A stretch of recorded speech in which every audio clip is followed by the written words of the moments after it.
Lyra ఏరియల్ని తీసుకొని ఫెయిరీల్యాండ్ నుండి బయటికి బయలుదేరడం, నేతల్ తన శక్తులను పెంచుకోవాలని సెలీనాతో చెప్పి తన ఇంటికి బయలుదేరడం, తన ఇంటికి వెళ్ళిన నేతల్ తన మాయాశక్తితో ఏరియల్ క్రోన్ని దాచిపెట్టింది చూడడం, ఇదంతా మనం ముందు ఎపిసోడ్లో చూసాం. ఆ తరువాత నేతల్ మళ్ళీ క్లారా రూపంలోకి మారి ఫెయిరీల్యాండ్కి బయలుదేరుతుంది. ఇక మరోవైపు లైరా ఏంజల్ ల్యాండ్కి చేరుకుంటుంది. ఏంజల్ ల్యాండ్లో ఉన్న తన స్నేహితురాలు ఓరియానా దగ్గరకు వెళ్తుంది. లైరా రావడం చూసి ఓరియానా ఇలా అంటుంది, హలో లైరా, ఎలా ఉన్నావు? బాగున్నావా? అప్పుడు లైరా ఇలా అంటుంది, హలో ఓరియానా, నేను బాగున్నాను, నువ్వెలా ఉన్నావు? ఏంటి లైరా, ఇంకేంటి మీ ఫెయిరీల్యాండ్ విశేషాలు? ఆ క్రోన్ నీకే దక్కిందా? ఆ క్రోన్ గురించి మా ఫెయిరీల్యాండ్లో యుద్ధం ఇంకా ముదిరింది. ముందు సెలీనా క్రోన్ని దొంగిలించింది. ఏరియల్ సహాయంతో క్రోన్ని కనిపెట్టాము. తర్వాత ఏరియల్ క్రోన్ని ఇన్విజిబుల్గా మార్చేసింది. ఆ తర్వాత మా చెల్లి కూడా ఎవరినో ఇంటికి తీసుకొచ్చింది. తను చూడ్డానికి చాలా స్వీట్గా ఉన్నా చాలా డేంజరస్. తను నన్ను బయటికి తీసుకువెళ్ళమంది. నేను తనతో బయటుండగా సెలీనా ఫెయిరీల్యాండ్ మొత్తం క్రోన్ కోసం వెతికింది. నేను ఏరియల్ నా గదిలో మాట్లాడుకుంటుంటే తను నాకు తెలియకుండా నా గది కిటికీ దగ్గరికి వచ్చి తొంగి చూస్తూ ఉంటుంది. సరే గాని ఇంతకీ ఏరియల్ ఎక్కడా? నీతో రాలేదా? ఇక తను ఏరియల్ని కనిపెట్టేస్తుందేమో అనే భయంతో ఏరియల్ని నేను ఇక్కడికి తీసుకొచ్చేశాను.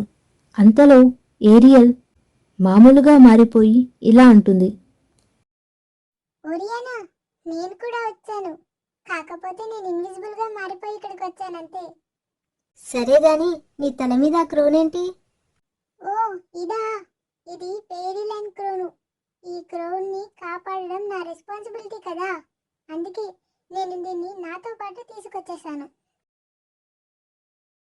అలా వాళ్ళిద్దరూ మాట్లాడుతూ ఉండగా లైరా అక్కడి నుండి బయలుదేరుతుంది. నేతల్ ఫెయిరీల్యాండ్ చేరుకుంటుంది.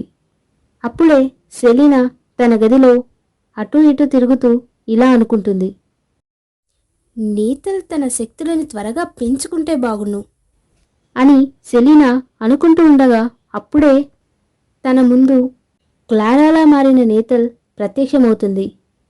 సడన్గా ప్రత్యక్షమైన క్లారాని చూసిన సెలీనా షాక్తో ఇలా అంటుంది, నేతల్, నువ్వా? ఏంటి సడన్గా వచ్చావు? నేను భయపడ్డాను తెలుసా? సర్లే, నేను నీ గురించే అనుకుంటూ ఉన్నాను, నువ్వే వచ్చేసావు. ఇంతకీ ఇంత సడన్గా ఎందుకు వచ్చావు? భయపడ్డావా? Sorry sorry Selena. సెలీనా, నేను సడన్గా రావడానికి ఒక పెద్ద కారణం ఉంది. ఏంటా కారణం? మా అక్కకి సహాయం చేస్తున్న వ్యక్తి ఎవరో తెలిసిపోయిందా? అవును సెలీనా, నాకు లైరాకి సహాయం చేస్తున్న వ్యక్తి ఎవరో తెలిసిపోయింది. ఏంటి, ఆ వ్యక్తి ఎవరో తెలిసిపోయిందా? ఇంతకీ ఎవరా వ్యక్తి? చెప్పు నేతల్, చెప్పు. ఈ విషయం చెప్పడానికే సడన్గా నీ ముందుకు రావాల్సి వచ్చింది. లైరాకి సహాయం చేసేది మనిషి కాదు. కొంపదీసి దయ్యమా ఏంటి? కాదు కాదు, మరెవరు? లైరాకి సహాయం చేస్తుంది ఒక కుందేలు. ఏంటి, కుందేలా? You mean rabbit? ఏం మాట్లాడుతున్నావు నేతల్ నువ్వు? ఒక కుందేలు ఎలా మా అక్కకి సహాయం చేస్తుంది? సెలీనా, నన్ను నమ్ము. నేను మా ఇంటికి వెళ్ళగానే నా మాయాశక్తి ఉపయోగించి నేను నా దివ్య దృష్టితో చూశాను. అలా నేతల్ తన దివ్య దృష్టితో చూసింది మొత్తం సెలీనాకి చెప్తుంది. ఇదంతా విన్న సెలీనా కోపంతో ఇలా అంటుంది, పైగా కుందేలు క్రోని దాచేస్తే మనకు తెలియదా ఏంటి? అది ఒక కుందేలు, కానీ అది మామూలు కుందేలు కాదు. అది ఒక మాయా కుందేలు. ఓ, అయితే ఇదంతా మాయా కుందేలు పనా? అందుకే లైరా క్యారెట్స్ తీసుకొని వెళ్ళిందా? నాకంతా ఇప్పుడే అర్థమవుతుంది నేతల్. ఆ కుందేలుకి చాలా శక్తులున్నాయి. అందుకే అది మన కంటికి కనబడకుండా ఇన్విజిబుల్గా మారి క్రోన్ని కూడా ఇన్విజిబుల్గా మార్చేస్తుంది. అందుకే అది ఇన్విజిబుల్గా ఉన్నందుకే మనకు అది కనబడలేదు. మన ప్రతి ప్లాన్ని తిప్పికొట్టింది. మనం తన గది కిటికీ దగ్గర చూసినప్పుడు ఆ కుందేలు ఇన్విజిబుల్గా మారిపోయిందన్నమాట. ఓకే ఓకే నేతల్, మనం ఎలా అయినా సరే ఆ మాయా కుందేలు అంతు చూడాలి.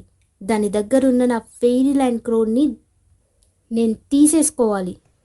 అవును సెలీనా, మనం ఆ మాయా కుందేలు అంతు తేల్చాలి. దానికెంత ధైర్యం ఉంటే నా ప్లాన్ని తిప్పికొట్టి నాతోనే ఆటలాడుతుంది. ఇలా సెలీనా మరియు నేతల్ ఇద్దరు ఏరియల్ అంతు చూడాలని ప్లాన్ వేసుకుంటూ ఉంటారు. ఇక మరోవైపు ఏరియల్ని ఒరియానా దగ్గర వదిలిపెట్టి లైరా మళ్ళీ ఫెయిరీల్యాండ్ చేరుకుంటుంది. ఈ కథ మీకు నచ్చినట్టయితే like, share and subscribe the channel. ఈ రోజుకి ఇక సెలవు. మళ్ళీ రేపు ఫెయిరీల్యాండ్లో కలుద్దాం. Bye bye.